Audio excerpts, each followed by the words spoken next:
നമസ്കാരം. വിദ്വേഷത്തിന്റെ ചന്തയിൽ സ്നേഹത്തിന്റെ കട തുറക്കും എന്ന് പറഞ്ഞ് രാജ്യത്തിന്റെ ഭൗമാതിർത്തി തലങ്ങും വിലങ്ങും അടിവച്ച് അളന്നെടുത്ത ഭാരത് ജോഡോ യാത്രയിലൂടെ BJP രാജ്യത്ത് ഉയർത്തിയ വിദ്വേഷ രാഷ്ട്രീയത്തെ തുറന്നുകാട്ടിയ രാഹുൽ ഗാന്ധി ഹിന്ദുത്വ ശക്തികൾ ഇപ്പോഴും തുടരുന്ന വിദ്രോഹ നടപടികൾക്കെതിരെ ശക്തമായി പ്രതികരിച്ച് രംഗത്ത് വന്നിരിക്കുകയാണ്. രാജ്യത്ത് ന്യൂനപക്ഷ സമുദായങ്ങൾ, പ്രത്യേകിച്ച് മുസ്ലിം വിഭാഗത്തിനെതിരെ തുടർച്ചയായി ആക്രമണങ്ങൾ നടക്കുമ്പോഴും BJPയുടെ നേതൃത്വത്തിലുള്ള NDA സർക്കാർ നിശബ്ദരായി കണ്ടു നിൽക്കുകയാണെന്ന് ലോക്സഭാ പ്രതിപക്ഷ നേതാവ് കൂടിയായ രാഹുൽ ഗാന്ധി ആരോപിച്ചു. അടുത്തിടെ BJP ഭരിക്കുന്ന സംസ്ഥാനങ്ങളിൽ ന്യൂനപക്ഷ സമുദായങ്ങൾക്ക് നേരെ നടന്ന ആക്രമണങ്ങൾ ഉൾപ്പെടെ ലക്ഷ്യം വെച്ചുകൊണ്ടാണ് രാഹുൽ തന്റെ വിമർശനത്തിന്റെ മുന കൂർപ്പിച്ചത്.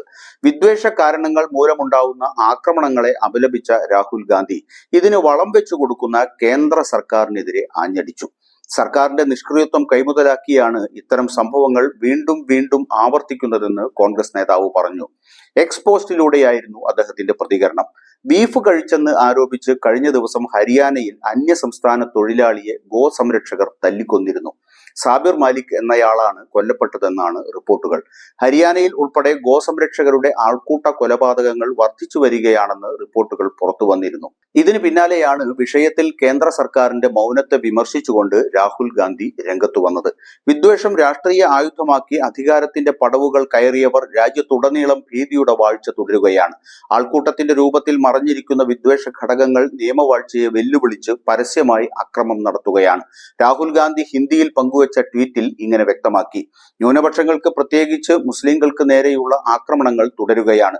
സർക്കാർ നിശബ്ദമായി ഇത് കണ്ടുകൊണ്ടിരിക്കുന്നു. ഇത്തരം അരാജകത്വ ഘടകങ്ങൾക്കെതിരെ കർശനമായ നടപടി സ്വീകരിച്ച് നിയമത്തിന്റെ അധികാരം എടുത്തു കാണിക്കണം എന്ന് 2 സംഭവങ്ങളുടെ വാർത്തകളുടെ സ്ക്രീൻഷോട്ടുകൾ പങ്കിട്ടുകൊണ്ടാണ് രാഹുൽ ട്വീറ്റ് ചെയ്തത്.